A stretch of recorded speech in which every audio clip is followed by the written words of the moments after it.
যখন জুলেখা রাগান্বিত হয়ে যায়, অনেকভাবে বুঝিয়ে সুঝিয়ে সে রাজি হয় না। বলছে যে আমার হক, তুমি আমার গোলাম, আমি তোমার সাথে যা ইচ্ছা তাই করো, তুমি আমাকে ভোগ করো। নিজেকে এইভাবে বিলিয়ে দিল, নিজের ও যৌবনকে ইউসুফের কাছে বিলিয়ে দিল। কিন্তু ইউসুফ তো সে এক আল্লাহর ভয় করে এবং আল্লাহর ইবাদত করে। এই জন্য হাদিসে আসছে যে কাল হাসরের ময়দানে 7 শ্রেণীর মানুষকে আল্লাহ হাসরের ময়দানে স্থান দিবেন, আল্লাহর আরশের ছায়ার নিচে স্থান দিবেন। তার ভিতরে এক শ্রেণী হলো যে নারীর লালসায় পেয়ে সেখান থেকে আল্লাহর ভয়ে ফিরে আসলো। আসসালামু আলাইকুম ওরহমতুল্লাহি ওয়াবারাকাতুহু। প্রিয় বন্ধুরা, কেমন আছেন সবাই? আশা করছি আপনারা সবাই ভালো আছেন। আল্লাহ পাকের অশেষ রহমতে আমিও ভালো আছি।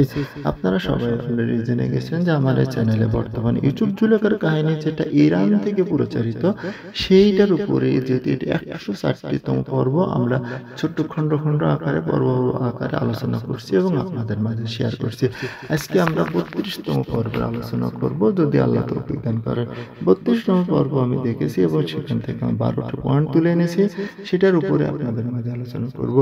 1 নম্বর পয়েন্ট ছিল জুলেখার প্রেমে বিষণ্ণতা, ইউসুফকে ডাকার নির্দেশ।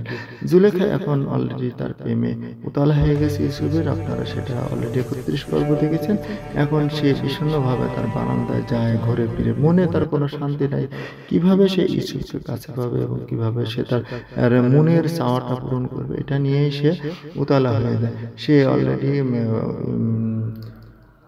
কারিমা আমাকে নির্দেশ দিয়েছিল যে আমার ঘরটাকে তুমি উত্তম রূপে সাজাও, এবং সাজানো গোছানোর পরে কারিমা মা পরিপাটি করে তার ঘরটাকে সাজিয়ে দিল এবং বলল যে তুমি এখন ইউসুফকে যে ডাক দাও। 2 নম্বর ছিল জুলেখা ডাকায় উদ্বিগ্ন ইউসুফ।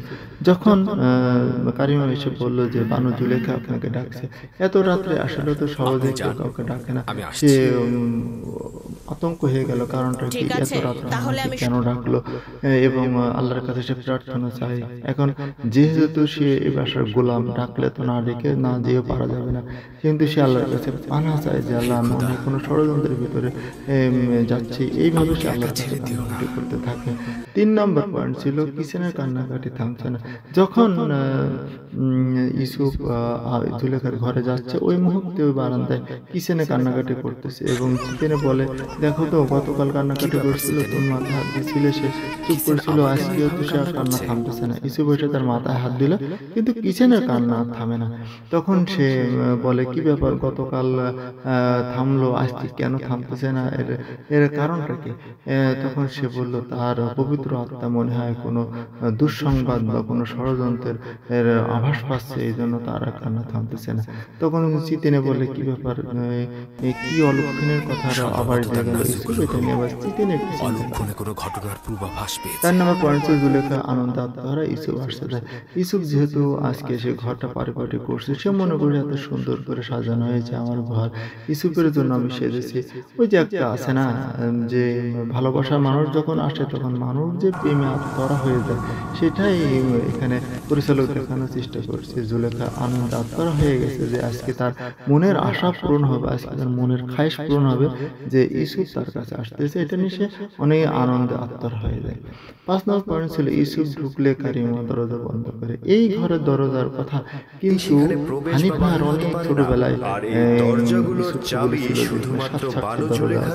ইউসুফ যখন ঢুকে আর কারিমা এক একটা করে ঘরের দরজা তালা দিতে থাকে, 7 তালা দিয়ে ইউসুফকে জুলেখার ঘরে দিয়ে সে কারিমা বাইরে চলে যায়। 6 নম্বর পয়েন্ট ছিল জুলেখা ইউসুফের জন্য নিজেকে বিলিয়ে দিল। জুলেখা নিজেকে পরিপাটি করে সাজানো দেখে ইউসুফ বুঝতে পারছে যে কিছু একটা, আপনি আমাকে কি জন্য ডেকেছেন বলে। সে নানাভাবে তাকে বলে, আমি তোমাকে লালন পালন করেছি, এখন আমি তোমাকে আমি চাই তুমি আমাকে ভোগ করো, তোমার জন্য আমি প্রেমে উতলা। কিন্তু ইউসুফ তো এটা দেখে সে আল্লাহর প্রতি ভয় করে যে, না বানু, আমি আপনার প্রতি কৃতজ্ঞ, আমি পৃথিবীর প্রতি কৃতজ্ঞ, আমি আমানতের খেয়ানত করতে পারবো না, যেহেতু আমি ছোটবেলায় আপনাদের কাছে লালন পালন হয়েছি, আপনারা আমাকে বড় করেছেন, আমি এই আমানতের খেয়ানত আমি করতে পারবো না। পুতিফারকে আমানত, আপনি পুতিফার আমানত, আমি আমানতের খেয়ানত করতে পারবো। কিন্তু সে বলে যে না, তুমি আমার গোলাম, আমি যা বলবো আজকে তুমি তাই করবে। কিন্তু ইউসুফ তো সেটাতে রাজি না, সে বলে না আমি ভয় পাই। তখন সে এই বলে সে জুলেখাকে বোঝানোর চেষ্টা করে। 7 নম্বর ছিল আমনকে ঢেকে দিল জুলেখা। সে যখন মানে সৃষ্টিকর্তাকে ভয় পাওয়ার কথা বললো, তখন জুলেখা বললো আমনকে নিয়ে তুমি এত তোমার ভয়? দৃষ্টি তখন সহ্য সে করতে তার পারবো একটা না। অন্যায় দিয়ে আমাকে ক্ষমা আমনকে করো হে ঢেকে দিল। মহান আমন। ইউসুফ বলে যে আপনি কাঠের মূর্তিকে ঢেকতেছেন কেন? আমার যে সর্বশ্রেষ্ঠ খোদা, আমি তাকে ভয় পাই। এই কাঠের খোদাকে আমি ভয় পাই না, এটা যারা পাগল উন্মাদ তারা তার ইবাদত করে। এটা দেখে সে রেগে যায় এবং ইউসুফকে একটা মানে জোরে সে থাপ্পড় মারে, সে তার আল্লাহকে অপমান করার কারণে। 8 নম্বর ছিল থাপ্পড় দিল ইউসুফকে এবং ফেরেশতার আগমন দরজা নির্দেশ। যখন জুলেখা রাগান্বিত হয়ে যায়, অনেকভাবে বুঝিয়ে সুঝিয়ে সে রাজি হয় না, বলছে যে আমার হক, তুমি আমার গোলাম, আমি তোমার সাথে যা ইচ্ছা তাই করো, তুমি আমাকে ভোগ করো। নিজেকে এইভাবে বিলিয়ে দিল, নিজের ও যৌবনকে ইউসুফের কাছে বিলিয়ে দিল। কিন্তু ইউসুফ তো সে এক আল্লাহর ভয় করে এবং আল্লাহর ইবাদত করে। এই জন্য হাদিসে আসছে যে কাল হাসরের ময়দানে 7 শ্রেণীর মানুষকে আল্লাহ হাসরের ময়দানে স্থান দিবেন, আল্লাহর আরশের ছায়ার নিচে স্থান দিবেন। তার ভিতরে এক শ্রেণী হলো যে নারীর লালসায় পেয়ে সেখান থেকে আল্লাহর ভয় ফিরে আসলো। এটাই ইউসুফ, এই সেই ঘটনাটাই এখানে পরিচালক দেখানোর চেষ্টা করছে যে একজন যৌবনপ্রাপ্ত নারীর কাছ থেকে যেখানে কেউ ছিল না, সেখানে ইউসুফ সেই আল্লাহর ভয়ে, আল্লাহর সততার উপরে ঈমানকে মজবুত রাখার জন্য সেখান থেকে ফিরে আসলো। এটাই সেই ঘটনা। তখন ওই মুহূর্তে যখন ওখানে তাকে সাহায্য করার মতন কেউ নাই, ওই মুহূর্তে তাকে ওই 7টি দরজা আটকানো। সে মনে মনে ভাবে এখানে আল্লাহ ছাড়া আমার আর কোনো উপায় নেই। এই মেয়ে সে নীরবে আল্লাহকে ডাকে এবং জুলেখা বলে এখান থেকে পালানোর কোনো পথ নেই, চতুর্দিকে আটকানো। তখন সে নীরবে চোখটা বন্ধ করে এবং আল্লাহর ফেরেশতা এসে হাজির হয় এবং বলে তুমি দৌড়ায় দরজার কাছে যাও। ইউসুফ তো জানে দরজা আটকানো, কিন্তু উপর থেকে শুধু নির্দেশ আসলো যে তুমি দরজার দিকে যাও, যা করার আল্লাহ করবে। এই বলে ফেরেশতা চলে গেল। 9 নম্বর ছিল সেই দরজার কাছে পুতিফার কাছে এসে ধরা পেল জুলেখা আর মায়া কান্না। যখন ফেরেশতা বলল যে আপনি দরজার কাছে যান, তখন সে দরজার কাছে গেল এবং একটা একটা করে 7টি দরজা আর তালা একের পর খুলতে চলে গেল এবং ইউসুফ দৌড়ালো পিছিয়ে পিছিয়ে জুলেখা তাকে ধরার জন্য গেল। একটা একটা করে যখন 6টি দরজা খুলে গেল, 7ম দরজা। এদিকে তো পুতিফার মানে অলরেডি তার মনের ভিতর ডাউট লেগে গেছে যে কি হচ্ছে না হচ্ছে, কোথায় কিছু একটা ঘটতেছে। সেইটা নিয়ে রাজার উপর হাঁটাহাঁটি করে। এসে জুলেখার দরজায় আসে এবং দরজা খুলেই দেখে যে ইউসুফ দৌড়াচ্ছে, পিছনে জুলেখা। এদিকে জুলেখা স্পষ্ট করতে জামা ধরে টানতে জামা পেছন থেকে ছেড়ে দেয়। এই মুহূর্তে দরজা খুলে দরজা খুলে যায় পুতিফারের কাছে নালিশ করে যে দেখো দেখো তোমার এই আমাদের গোলাম আমার সাথে কি আচরণ করছে। সে মায়া কান্না শুরু করে দেয়। 9-10 নম্বর কারিমা মিথ্যা সাক্ষী দিল জুলেখার পক্ষে। এখন পুতিফার বলতেছে এখানে নিশ্চয় কোনো একটা ঘটনা আছে, কি হয়েছে আমাকে খুলে বলো। এখন জুলেখার কথা বলে না, পুতিফারের কথা বলে না।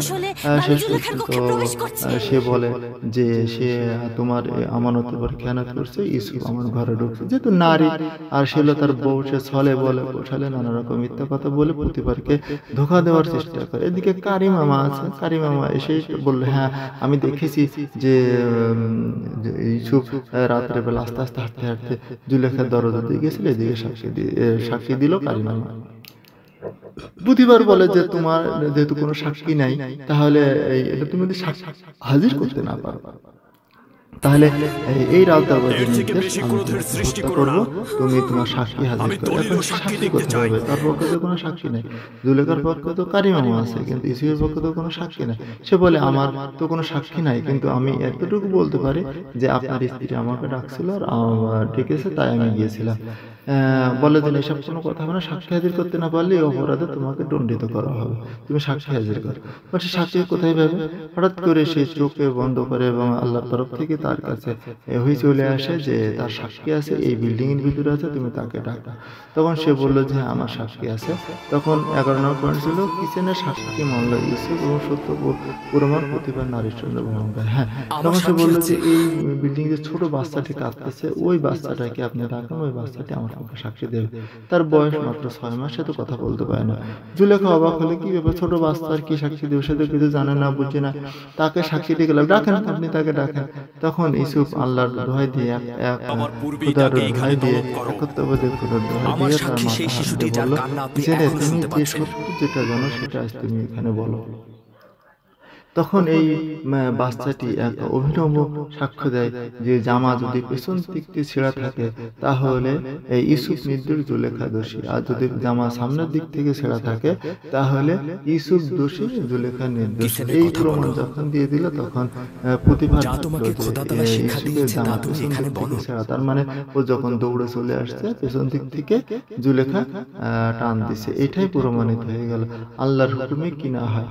12 নম্বর পয়েন্ট ছিল বাচ্চার কথা বলাটা নাকি জাদু বললো কারিমা, জুলেখা বললো না সে জাদুকর নয়। যখন জুলেখা এবার চিন্তা করতে তাহলে কি ব্যাপারে ছোট বাচ্চাটি কিভাবে কথা বললো, সেই বাচ্চাটি একত্ববাদী খোদার আদেশের কথা বললো এবং সাথে সাথে দরজা কিভাবে খুলে গেল। কারিমা বললো সে জাদু জানে, সে বাচ্চাটাকে জাদু করেছে। সে বলছে না, আমি তাকে ছোটবেলা লালন পালন করেছি, সে কোনোদিন কোনো জাদুবিদ্যার কাছে যায় না এবং সে দরজা হাতও দেয় না, দরজা হাত না দিয়ে আমি দেখেছি দরজা হাত দেয় না, দরজা এমনি খুলে গেছে। কারণটা কি, কি এমন শক্তি ছিল? আসলে ইউসুফ কে, কে এই ব্যক্তিটা যে এইভাবে তার আল্লাহকে সে দরজার কাছে গেল, দরজা খুলে গেল, বাচ্চাটা হাত দিল, সে বাচ্চাটাও বললে একত্ববাদী খোদার পক্ষ থেকে আমি কিছু কথা বলবো। এইটা নিয়ে জুলেখাও মনে মনে ভাবে যে আসলে সে কি, কারণটা কি। এটাই 32 নম্বর পর্ব এখানে শেষ হয়ে যায়। 32 নম্বর পর্বের ভিতরে মেন যে জিনিসটা ছিল যে ইউসুফ জুলেখা প্রেমে উতলা হয়ে গেল এবং ইউসুফকে ঘরের ভিতর আটকে জুলেখা প্রেম নিবেদন করলে। এটাই সেই স্মরণীয় ঘটনা যেটা সমস্ত যুবকদের জন্য কোরআনে হাদিসে বা অনেক জায়গায় এটা বলা হয় যে নারীর কাছ থেকে যৌবন প্রাপ্ত পুরুষ কিভাবে নিজেকে সামলিয়ে নিতে পারে এবং সেই পরীক্ষা সবাই এখানে এই পরীক্ষার কথাই বলে যে ইউসুফ তো সে ছিল যৌবনে উতলা আর জুলেখাও ছিল সুন্দরী, রূপসী, মিশরের ভিতরে সবচেয়ে সুন্দরী। এই সুন্দরী নারী প্রেমের দিকে ডাকলো ইউসুফ সেখান থেকে নিজে আল্লাহর বাড়ি ফিরে নিয়ে আসলো। এটাই ছিল এই 32 নম্বর পর্বের সবচেয়ে গুরুত্বপূর্ণ বিষয়। আল্লাহ সুবহানাহু ওয়া তাআলা আমাদের সবাইকে যৌবনের এই উত্তম পরীক্ষা থেকে এক আল্লাহর ভয়ে সমস্ত পাপাচার থেকে হেফাজত করুন। আসসালামু আলাইকুম ওয়া রাহমাতুল্লাহি ওয়া বারাকাতুহু।